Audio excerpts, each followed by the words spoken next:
Okay. Okay, so hi, my name is Jessica McLaren, and today I'll be discussing learning disabilities and the impact of self-advocacy. So first, a little bit about myself. I went to Marist College for my undergrad. I'm in psychology. Then I got my master's at Columbia in social work, and I'm also on the board of Learning Disabilities Association of America, which helps educate administration, educators, parents, and other students about disabilities in general, overall developmental and intellectual disabilities of all sorts.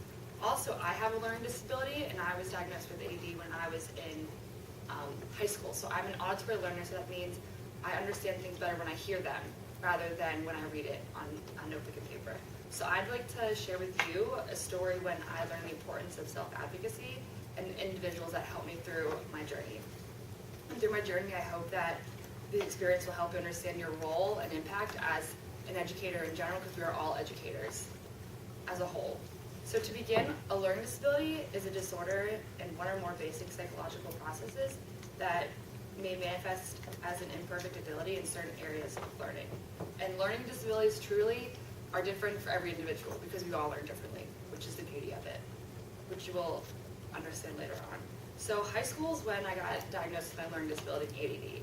So high school was a very difficult time for me because all throughout my life I thought I was normal, and apparently I wasn't. So I remember when I first got diagnosed, we go into the doctor's office, she's all nice in her suit, looking nice, and all I could hear was, "Jessica McLaren, you're stupid, you're not going to get anywhere in life." That's all I heard. As the doctor was reading my diagnosis, my accommodations, my parents were there. That's all I heard because of all the stereotypes I've heard throughout high school, throughout the media, that students with disabilities, they don't get very far. They're not highlighted. So that's what I heard. So all I heard, and I just felt so much guilt and felt very, very bitter for a very long time because I didn't want to have to go and use my accommodations in school. It was an embarrassment. I didn't know what my peers were going to think. I didn't even know what I thought about it because all I focused on with Laura was disability, not the accommodations, but all I kept hearing was, "You're stupid, you're not going to get anywhere in life." And I just didn't want to be dependent on other people, which is what the media also views people with disabilities. You'll oftentimes, not all the time, but you often see disability as independent, which does not necessarily go hand in hand at all. So like I said, my family was very supportive by making sure that my accommodations were in place, including my reader. My reader is very essential because, like I said, I'm an auditory learner, so I learn better when I hear things. So the reader would read everything out to me, all the questions. The most embarrassing part of it all, though, was I had to go up to the front of the room with the folder in front of all of my classmates and go pick up the exam and walk out of the room. So I was nervous because all the students knew that yellow folder meant they have disability, they're going to go get extended time.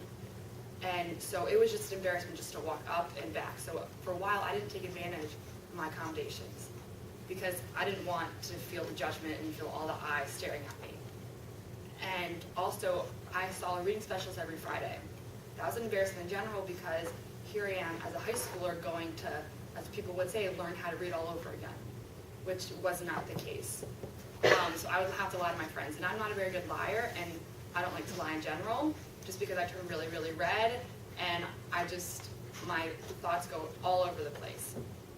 So it just I felt so guilty having to lie to my friends, but it's what I did because I didn't want them to judge me and start to look at me as someone that couldn't read, even though clearly I could.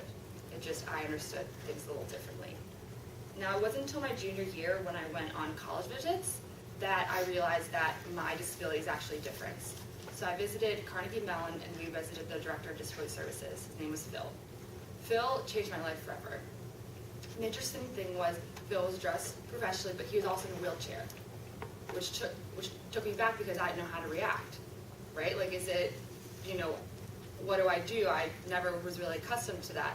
So we sit in his office. I'm already nervous in general because I don't want to have to talk and hear about disability services at a university, and in general, I can't even accept that I learn differently. So why, it just didn't really feel comfortable for me in general, just period.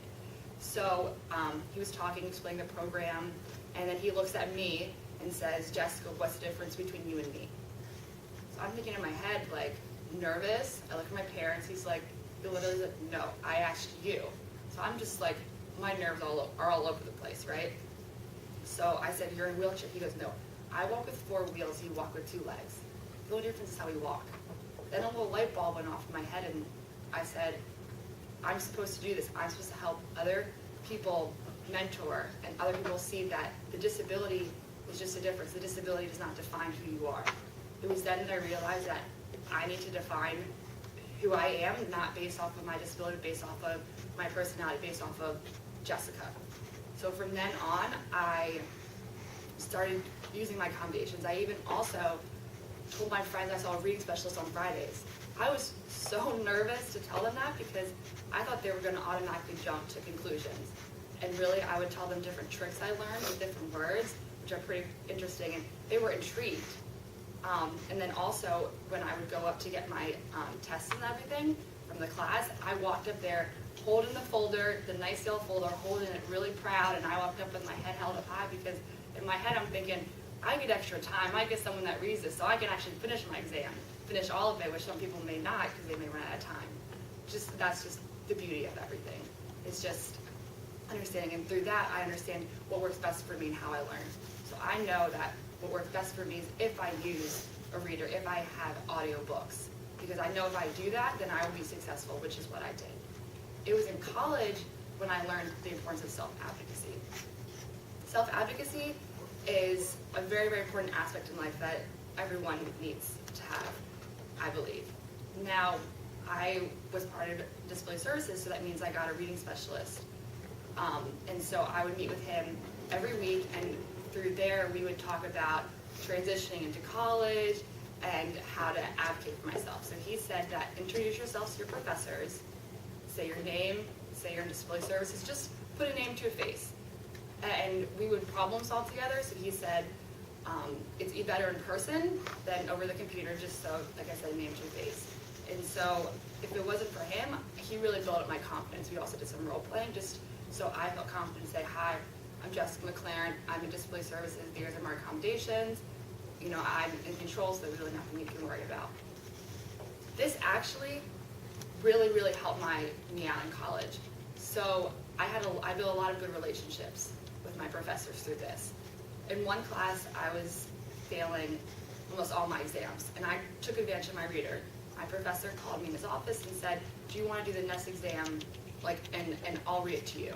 I was like, okay, right? So I thought that he was just going to take the exam and read it all to me. And I was like, okay, what's the difference? He asked me 2 questions. He asked me, explain this disability and how you can apply it. He goes, okay, great job, that was B+. I thought I was going in there and he was just going to read it out to me, right? But if I didn't advocate for myself, if I didn't show him that I was trying, and would that have ever happened? I don't know. And then also, for the final exam, he said you could take the exam or you can write a paper. It's up to you, and writing papers is one of my strengths. So me being able to put myself out there, me being able to become vulnerable, something that I didn't even know about, helped me create a relationship, helped me see that, wow, my teachers do care. Wow, my educators do care. They're willing to put that extra step forward, so why shouldn't I? Why shouldn't I, as an individual with this disability, also put myself forward, put my foot out there, make myself vulnerable when I have no idea what's going to happen? As individuals with disabilities, as individuals in general, we are educators. We are people that we specialize in something, and we need to be able to share that with the world and be able to put that into perspective for other people to help them learn. Now, if it wasn't for Phil, if it wasn't for my experience, then I don't know if I ever would really be able to feel comfortable enough to talk about my disability, to introduce myself and brag. I know how I learn. You may never know how you learn. And people laugh because I say, I have documentation. I have documentation about what works best for me. I have documentation about what transportation works best for me. So as individuals, it may not be, wherever we decide to go, it may not be our job title to really help educate others, but we have something special about ourselves that we need to share with the world. It's up to us whether we're comfortable enough to do it, and sometimes you gotta go put yourself outside of the bubble. Sometimes it's better to poke a little hole and let the bubble ooze out, or just pop it yourself, but that's all up to your comfort level, because everyone's comfort level is different. Not everyone has, the confidence right off the bat to go do it. Not everyone's like that, because we're all different, which makes us unique, which makes us special, which makes us all, technically, if you want to go back to difference in disability, all have disability. The disability does not define you, you define yourself. So I just want to share with you guys and just have you guys open up your mind to how you guys as individuals, as educators to the world, can really help share with other people in general about how impactful it can be just to talk about disability, just to bring up the subject. And also, a lot of people don't know what their disability is, just in general as educators. So it's very, very essential if you have a child, if you become a teacher, that you help educate your students on what their disability is. Because if you ask a lot of students, a lot of them will not know what their disability is. A lot of them will not understand what ADD is, ADHD is, a learning disability. A lot of them will not understand because it's not talked about. The media only sees people with disabilities are dependent, not that you can become independent, that you can take things in your hands, in your control, which you all do that because we're all individuals, we're all independent. We have assistance, we may need assistance, like I will always need some audio to understand really what I read. Or else I'll have to read something about 10 times and still not really comprehend it. That's something I know, that's how I learn, that's what I need in my life. But now, since I know that, I can take the next step forward and help mentor and help educate.